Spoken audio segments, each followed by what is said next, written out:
And now, Drew Hinesley with News Channel 12 Sports. The ECU men's basketball team was looking to pick up their first conference win of the season tonight as they hosted Central Florida. UCF head man Donnie Jones and his Knights and Minjies trying to go 2-0 in conference play. The Knights went to number 33, Keith Clanton, early and often. Here, Clanton again for two. He had 36 points on the night. Isaiah Sykes with the jam, but he comes down funny, and he would leave the game with an ankle injury. Everything going right for the Knights early on. Missed three, but Tristan Spurlock with the follow flush. That was nice. Spurlock again, this time on the end of the alley-oop from Newell. With 11 minutes to go, Central Florida led by 17 points. But ECU would fight back. A two from Gilmet. Then Kemp in transition. Nice elevation here. Three ball from Paris Campbell from the corner. One of his two on the night. Shamar Bowden for two, and then Bowden would really start cutting into the Knights' lead by hitting some big threes. Steps into this one great here. Boom. Then a nice shooter's roll from Miguel Paul. Around the rim a couple times and down. Two Maurice Kemp free throws gave the Pirates a 2-point lead with a minute to play. But Clanton would answer for UCF. This basket ties it up with 17 seconds. Final seconds now. ECU with it, but they lose it. Newell of Central Florida is going to get it. One last heave.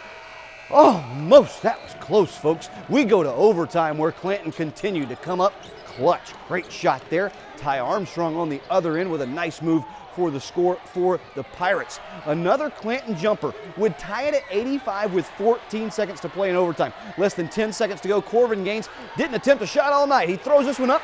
His only points of the night are the biggest of the night for ECU. They win a thriller, 88-85. I talked to Coach Lebo after the game. That was a great comeback, guys. We've been doing it all year. Finally, nice to get over the hump, though. All right, up next for the Pirates, Houston at home on Wednesday night. One of the ACC's most anticipated matchup was held this afternoon when number 1 Duke made the short trip to Raleigh to face number 20 NC State. Rodney Purvis, the freshman, not fazed by Duke, and the fans at PNC Arena going crazy. CJ Leslie, no good, but Richard Howell was there for the board and the basket. Howell had 16 points, 18 boards on the afternoon. Seth Curry, nice three-pointer here, would get the Blue Devils within one. Unfortunately, Curry would suffer a foot injury and leave the game with 3 minutes to go. Now Leslie, inside again, gives the Pack a 7-point lead with 8 minutes to go.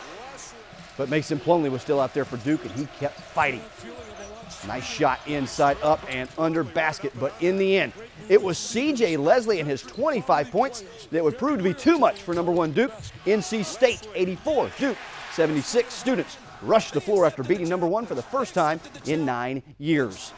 Coach Roy Williams and the Tar Heels trying to avoid, dare I say it, 0-3 in ACC play in Tallahassee, taking on Florida State. P.J. Harrison with the jam here. More from Harrison later. Reggie Bullock, he would miss the three, but Simmons is on the backside for the rebound and the putback. That basket would give Carolina a 1-point lead with 3 to play. Then Harrison going to get it again, and this time the step back three is up. It is good, and the Heels survive with a 77-72 victory. Carolina has a week off before hosting Maryland next Saturday. The Conference 1 wrestling meet was held at New Bern High School this morning. There were 3 mats set up to keep the pace moving. Taylor Milner of New Bern facing Ryan Faircloth of New Hanover. And Faircloth would end up getting the win in the 152 weight class, but New Hanover would not win a match all day. In the end, it was New Bern coming in second, and Laney out of Wilmington would win it today, going 5-0. That's all for sports tonight. A final check of your forecast when we return. You're watching News Channel 12.